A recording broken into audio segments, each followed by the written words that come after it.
Hi there folks, welcome to another one of my YouTube crypto editions. In this one I'm going to be talking about Fidelity, Bitcoin and some new rules that are going to be launched by the SEC Securities Commission, Securities and Exchanges Commission. That is to do with something called the travel rule. So this all ties in with Fidelity and Backed, but this also ties in with exchange traded funds, or the seeking of approval. And basically, from reading this article, the SEC have a real problem in supporting any ETF on Bitcoin exchanges, just because so many of them don't come up to anti-money laundering. There's also problems with market manipulation, and then there's other issues, as we found out with iPhoneX and Tether. And all these issues are basically add up to the SEC saying we can't launch basically an ETF with massive amounts of money, to get to actually function on the actual exchange blockchain, as it were. And it led me to think, well, if that is the case, then even if Fidelity and Backed launch and they get their exchanges up and running, that's all very well, and that will obviously push the price of Bitcoin. But the thing is, if they keep on applying for ETFs and those ETFs keep getting disapproved, then the actual industry is not really going to go anywhere. Everyone's talking about these big 200, 300, 1 million Bitcoin bull runs, but unless there's something substantial behind it. So I read this article last night, and it made me think, well, how are they actually going to get around it? And then I realised it's not so much a problem with Fidelity, it's more to do with the problems with them basically making sending and withdrawing to other exchanges that don't really meet the SEC's standards. That they mentioned 3 exchanges that do, and that was Kraken, that was Coinbase, and that was another exchange. I actually forget what it was. It might actually be in here, but there was another exchange that they mentioned that actually sort of like are level to their standards of what they expect from an exchange.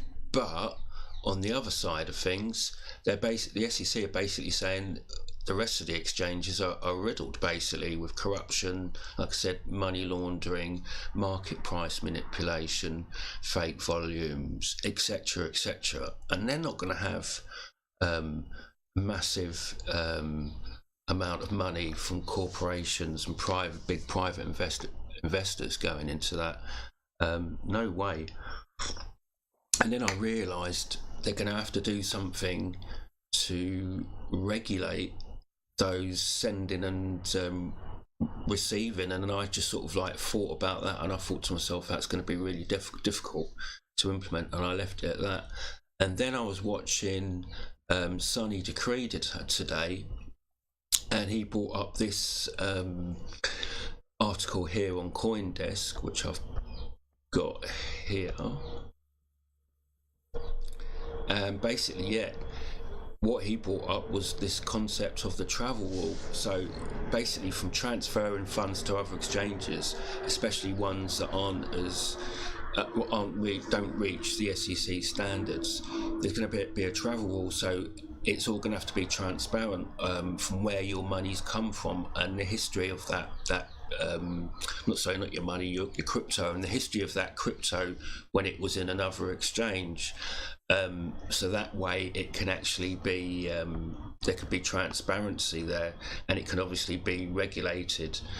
So it will mean that once Fidelity get their side sorted out in terms of insurance, really good security, and maybe some sort of mechanism to deal with the volatility of the market. So we're looking at basically maybe a price when you spend Bitcoin on their app that goes to like a moving 200 average or something like that, where basically Bitcoin, you pay for something and Bitcoin's worth like, 8,000, and then you go to pay something again and it's only worth like 6,000 within like 24 hours or something, and you've gone shopping and you haven't realised it. That's a real problem. But what they're talking about is pegging the price of Bitcoin to the moving average, where it's much more stable, and you'd be able to have an option of basically pegging your account and spending your Bitcoin to the moving average, or actually pegging your Bitcoin to the real-time price basically. So Fidelity are going to give people options. They're worth about, I think, between 7 and 9 trillion. They're an American-based investment company, and yeah, they're basically looking to launch their own exchange very soon. However, this is the issue I've got with everything at the moment, especially with Bitcoin. If we actually look at Bitcoin and just go into the charts a minute, I'm realising there's a couple of things Bitcoin hasn't done. It really hasn't capitulated properly. That's one issue. I mean, we made an initial capitulation there, but really at this point here, what we really needed to do, and that was this was the April the 1st, what really needed to happen was Bitcoin needed to come back down to here, to this sort of level, which is about 3,200 mark, and instead what it did, instead of going from just over 4,000 back down to the 300 mark, what it actually did was went over the 5,000, so it never actually got a chance to capitulate properly, which is a worry. And even though the volume has been absolutely terrific, and it's a perfect thing to buy the breakout here and to sell at the right time. So if there was a dip of 3,000 and that was from 6,000, there's a price of 3,000 there, but if you double it, that's 6. So really, what would be a really good idea in many ways would be, for me personally, and I don't suggest anyone do this, but would be to sell around the 9,000 mark. But that's based on a few things. That's based on, you see, back have been getting delayed for ages and just getting their own exchange sorted out. I'm wondering if that's going to be the same thing for Fidelity. Even though they're a massive company and they've got experts, it really is a difficult thing, and they're doing something that's never been done before, and so are backed, and they're finding it really difficult to set up. So yeah, if Fidelity gets delayed, back's meant to be opening in July, but if Fidelity gets delayed in the next week or whatever, then yeah, I can see the price going right down again. Obviously not to the 3,200 mark, but I could definitely see it going to like 3,600 up to like 4,000, and obviously that would be a good time to buy in again.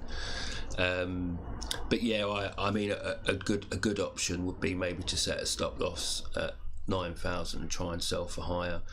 But yeah, it's very promising that the volume's high, but this is all dependent on everything coming through, with regards to two things really: Fidelity and Backed being launched, and then the new SEC rules and regulations, the travel rules basically between exchanges. If that can be sorted out, then yeah, not only will Fidelity and Backed get their own ETFs, but yeah, the Gemini Exchange, the Winklevoss brothers, and many others will get their ETFs approved, and that will really take Bitcoin somewhere. But yeah, these it's as simple as this: Bitcoin can't go forward and can't get a really healthy bull run until these functionalities of how the exchanges work and how these ETFs can start to be implemented. you know, things have to happen on the network. So yeah, it is a very tentative time at the moment, but really what we have to do is just wait and see what happens, basically. But yeah, just looking at this, if you did buy in at £3,000 or thereabouts, selling at 9, you know, would be a really good thing, especially if there is delays with all these future projects. So yeah, that's basically the basic news that I've got with regards to Bitcoin, and yeah, these new travel walls. So yeah, love to hear your comments and any questions you've got. Please like and subscribe, and thanks for your time. Cheers.